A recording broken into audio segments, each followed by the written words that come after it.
Hello viewers, welcome to our YouTube channel. Today we have 4 main news for you. Before we start, please subscribe our channel and press the bell icon. Greece to modernize RM-70 at Azpan region against Turks. Greek Parliament Special Standing Committee on Armament Programs and Contracts approved the main armament program on June 22, according to the Greek publication Defense Review. The green light was given for modernizing the multiple launch rocket system, MLRS, RM-70 with the budget of €83 million and the upgrade of rockets costing €88 million.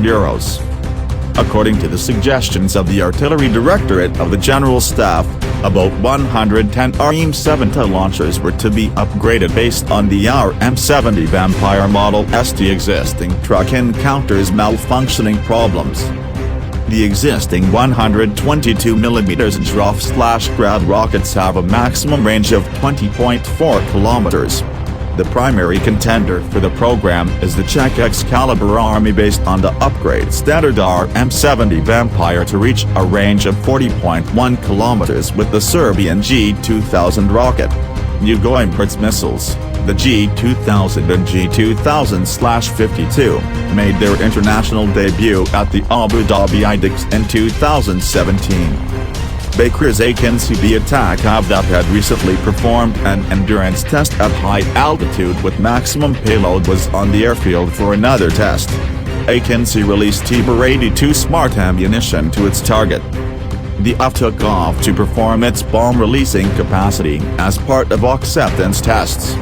Delegations from Defense Industry Agency, DIA, and Air Forces Command observed the trial. Teber is a guidance kit produced by Roketsan. It enhances the hit capability of Mk-81 and Mk-82 general-purpose bombs. Teber guidance kit converts bombs into smart systems.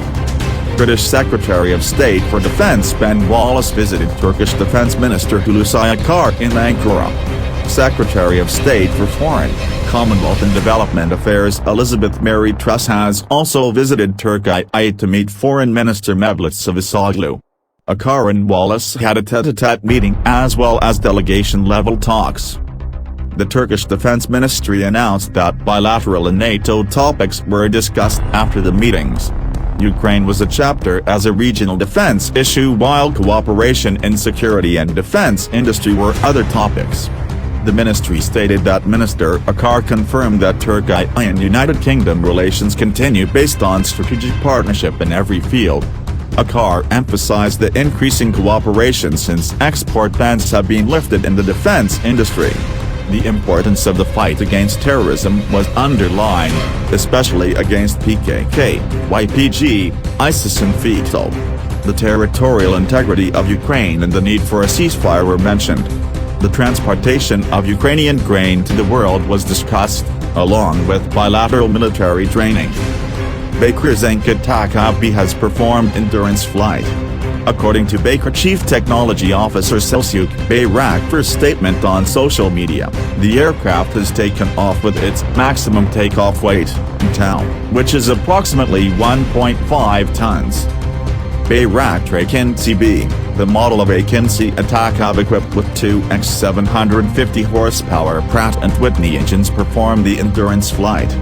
Delegations from Defense Industry Agency, DIA, and Air Forces Command observed the tests. Selçuk Bayraktar has not provided technical details about the time and the air and the altitude. Tubatak Defense Industries Research and Development Institutes, SAGE 3,000 pounds NUB is spotted as a payload under the belly of the UF.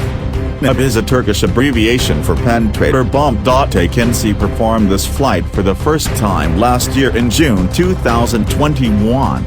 At that time, it had reached an altitude of over 30,000 feet and an endurance of 13 hours 24 minutes flight time. This time it reached 10,000 feet. Dozens of Russian missiles have struck targets across Ukraine, with the capital Kyiv enduring the heaviest barrage in months.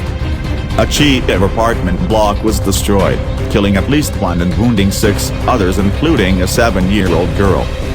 Ukraine says 14 missiles were fired at the Kyiv region on Sunday, but the strikes extended far beyond the city. Other areas included the central city of Turkiye, where one person died, and the northeastern Kharkiv region.